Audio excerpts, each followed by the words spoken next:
1-0 victory for Canada over South Africa. Moving on to the round of 16. Oh, it looked like a good party inside Canada Soccer House. That's where we head to now in Toronto, powered by General Mills. Here's Mackenzie Barwell and Oliver Platt.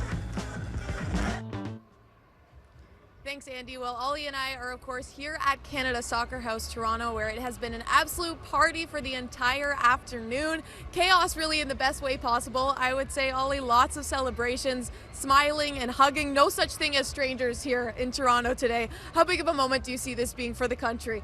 Yeah, this was the moment, right? The one we've been waiting for. And I think, look, the group stage was fantastic. Getting that first win was fantastic against Qatar. But this is the one we wanted. This is getting us to a place we've never been before as a country. I know Canada hasn't won a World Cup game before, hasn't been to a knockout stage before, but we've been in a 32-team World Cup. Now we're in the last 16, and that's uncharted territory. And look, there are a lot of opportunities here for Canada at this tournament. We know that as co-hosts. That offers you that. From being in pot one for the draw, playing at home, obviously, for at least the group stage. Even they've got a bit of luck along the way, I think, playing a team like South Africa today instead of a tougher opponent. But what you can't always control, and what they didn't have coming into this tournament, was a great degree of certainty. They had a lot of injuries. Their best player, Alphonso Davies, Moise Bombito, so many others you can go down the list. And football doesn't always kind of accommodate you in that way, right? You're not always kind of best prepared for the most important moments. So I think this team has had to figure out a way to come through that. It hasn't always been pretty. It hasn't always been the highest quality of football that you can see from Canada, but they've done it. And I think they've showed a tremendous amount of kind of just togetherness, resilience, courage to come through these games and to get themselves in the last 16 of the World Cup. For sure. And Jesse Marsh has been very open in saying one of their biggest goals was to be healthier along the way of this tournament and just get better as the tournament progresses. Stefan Eustaquio today is the hero, and we were just talking before we started recording, and I said it was so cool to see him be the guy, be the hero today, because he's such a silent leader, but his role, of course, is so evident and so huge. It's been massive for years. I think this is a guy who is going to go down in time as one of Canada's greatest ever players. You know, you may already say he's already there. He's been integral to this team and this generation of players, a real, like you said, kind of calm leader in the middle of the park, and someone who doesn't always get the plaudits. So I'm so happy for him to get them today. Like, this is a guy who very easily could have been the permanent captain of this team. He was wearing the armband, obviously, today with Davies on the bench. He didn't get that. It went to Alphonso. We understand the reasons for that with Alphonso's stature and importance as well. But you've never heard Stefan Eustaquio have a moment's complaint about it. No. You never heard him, be in any way disillusioned with decisions like that.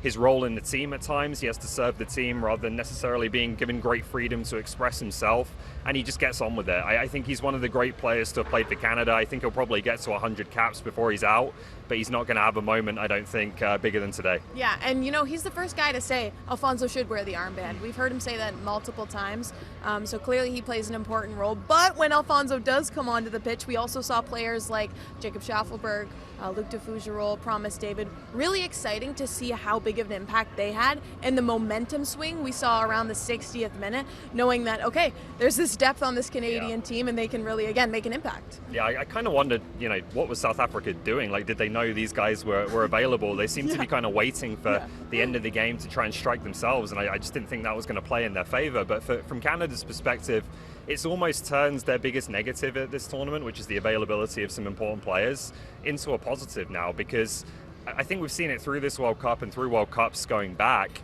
The substitutes are so important, and particularly now you've got 5 of them and potentially 6 in extra time.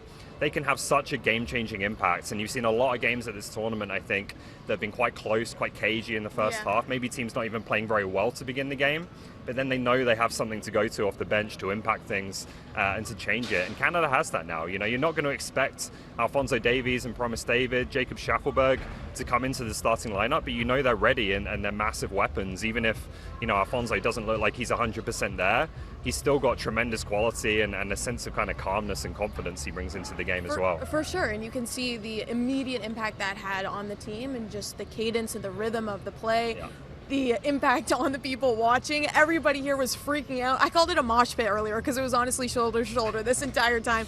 But Ollie, what do you think, and my last one for you, this will do for the program? Because I think now it feels like everything else is bonus, right? Round of 16 was especially the goal when they drew South Africa for this one. But yeah, from now on. Yeah, well, I think you go into that next round kind of playing with house money, like you said. Like, they're not going to be favourites. They'll be quite significant underdogs against the Netherlands and Morocco. But it almost suits Canada. Like, I think they're good in that situation, particularly the way they are right now, where, again, they're battling some things.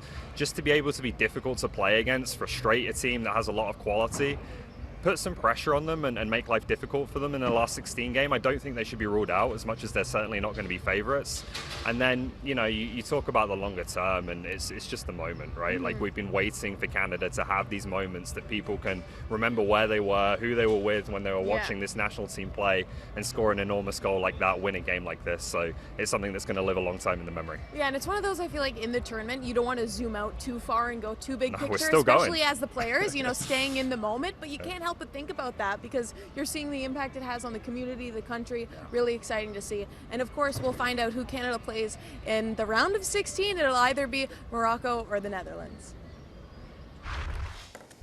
Oh, Ollie, Gareth's head's just spinning again with the house money. But I think a lot of people feel like they never thought Canada would go to the round of 16, and here they are, and it's a success. We're going to have that conversation another time. Please don't do that anymore, my poor eardrums. But let's talk Alphonso Davies. I mean, I feel like, we have to address probably the biggest story here is he does finally get in. It was the first time he played for Canada since March 23rd, 2025. Gets in the 75th minute, Wheels. What did you think of how he looked? First of all, I'm thrilled for Alphonso. This World Cup would have seemed kind of incomplete without Alphonso Davies on the field for Canada. He's the biggest name. He's the face of football right now in this country. So the fact he got himself into a position where he could at least play a role, I think that's huge. How did he look? I think his first couple touches on the ball were really good. As he played a little bit more, it's kind of like what we saw with Bayern Munich. He looked a little bit reserved at times. He just wasn't willing to fully release those legs and extend and push and drive. So we might not be able to see the best of Alphonso at this World Cup. Him coming on in a cameo like he did, I think it lifted the spirit of the team at that time. I do think there's a knock-on effect, but any Davies is better than no Davies from where I sit. But just like everything that Jesse Marsch is dealing with, whether it's Moise Bombito at the back or other players that have come into the mix, maybe not 100% match fit, ready to go, you kind of take what you have at this point. I think you need to be a little bit creative of how you use that player. What's going to be interesting is hopefully we get a little bit of clarity heading into next game, how much Alphonso Davies will actually be able to play in the next game as he's stepping up in competition and could potentially have a bigger role than he played today. I think when you're an attacking player, you're always going to be risk-reward, and that was there today. There's sometimes he's losing the ball at his feet, but it's just his presence, his aura, is what he does almost as a distraction as well. You saw the South African players start to drift over to their right side a little bit more because you knew that he could play that reverse pass to Jonathan David that got a shot on target, or the initial pass that he played to Jonathan David as well, where it got promised David a shot off. Like, he started to have those moments early on. It wasn't a complete performance in the 15, 20 minutes that he was playing, but people were just, even you could see Eustaquio, players are just wanting to combine with him and get things going, right? So I thought Jesse Marsch today, every time I'm going to criticize when it's warranted, but also praise him. I thought his subs today were correct, putting promise on at the time he did. Seagore as well. We haven't seen him in the midfield for a while, even though he can play there. I thought that when he came on, he was driving forward and doing things well. Schaffelberg on the right. We don't normally see Schaffelberg on the right when he's playing as well. I thought that inverted winger, it kind of worked. He was the one to provide that service for the initial cross for Eustaquio's goal. So a lot of the decisions that were made from Marsch today, I kind of agreed with. Okay, so I want to dive a little bit more into the subs. You had said in our last show that we did together, you wanted to see Moise Bombito start, and he did get the start. But I want to get your opinion right now on the substitutions and Bombito getting that start. Yeah, I thought the starting 11 was really risky. It looked like a lot like the first half against Bosnia, where the team didn't play very well with Bombito thrown into the mix. Bombito has played 30 minutes of football since October 7th. Like, it was embedded with risk. Now, thankfully, Bombito did look more fit. In fairness, South Africa really didn't provide too much of a threat. And I think it's noticeable that he came off in the 58th minute. Typically, you don't want to change your center backs within games. Like, maybe I'm just more of a traditionalist that way, Jordan, unless there's like an injury. I don't like seeing center backs changed within a game because you lose the balance. It's the focal point at the back. They keep everyone connected. So I don't love that. But is that where Moyes is right now? Mm-hmm. Is he on a 60-minute limit? Yeah. And is that fine? Are you willing to roll the dice and do the exact same thing? For the game next weekend? That's really, I just thought that was risky. Liam Miller, I thought that was an interesting move where Ali Ahmed just didn't even see the field today. That surprised me. And Teddy O'Shea in a game where you might need a little bit more of a tactician, someone that more reliably can put the ball into the back of the net. Like, Tenny has a lot of really good qualities, but a game today, I thought the team was just lacking someone that could provide a little bit of quality on the finish. So that one surprised me as well. So whether it be the substitutions, the starting 11, I thought there was built-in risk in a lot of the decisions that Jesse Marsch made, but people won't go back to reflect on them that much because they ended up winning the game. Yeah. And that's Stefan Eustaquio made sure that wasn't a main conversation coming out of this match. Okay, what about Kyle Larin? Are you surprised? Or maybe he was going to be that secret sub in the extra time. Or? Well, I think Jesse Marsch actually prepared for the long distance in terms of the substitutions that he made, but also didn't make. Kyle Larin being one of them, and then Ali Ahmed as well. It's unusual that those two probably didn't appear in this match, but probably would have if they went further, right? If they went into extra time. But again, I agree with you, Wheels, that it was risky because you're looking at 11 before the match, and those three substitutes, you're like, or new additions to the team, you're like, okay, why are they starting? But Bombito now we know can play 60 minutes at a high level. You know you can put Seager on, but also Miller, I thought he wore down the right side. And then Oluwaseyi, yes, he didn't put the ball in the back of the net, but there's a reason why Promise David comes on when he does in the 70th minute. It's because Oluwaseyi was throwing his body about and wearing down the defenders. So it's situations where you gamble. He had that one shot.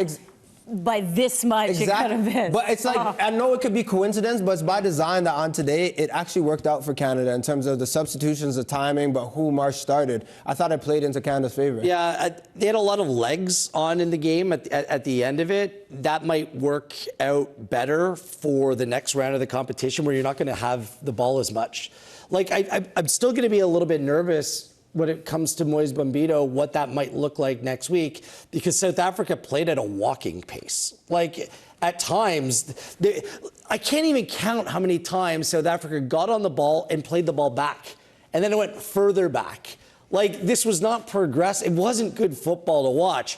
So whether it's Brian Brobby on the Netherlands or Gakpo or whoever, and the Moroccan attack has been very good at this World Cup as well, it's going to be a completely different test for the center back pairing. And I definitively watching that, and I tried to watch Moyes as closely as I could for this game. Yes, it worked. It suited the style of play, the slower play. Next week, when things pick up a little bit, what does that look like? I just don't know. I think there's going to be some built-in risks for that match as well. Problems as we look ahead, right? Just a little bit of a moment for Derek Cornelius. I know he's had some naysayers so far throughout the games, but this guy is so desperate for a goal. He's trying to be the male version on the Canadian team of Vanessa Gilles for the Canadian women, who is this center back who always manages to get in the box on set pieces.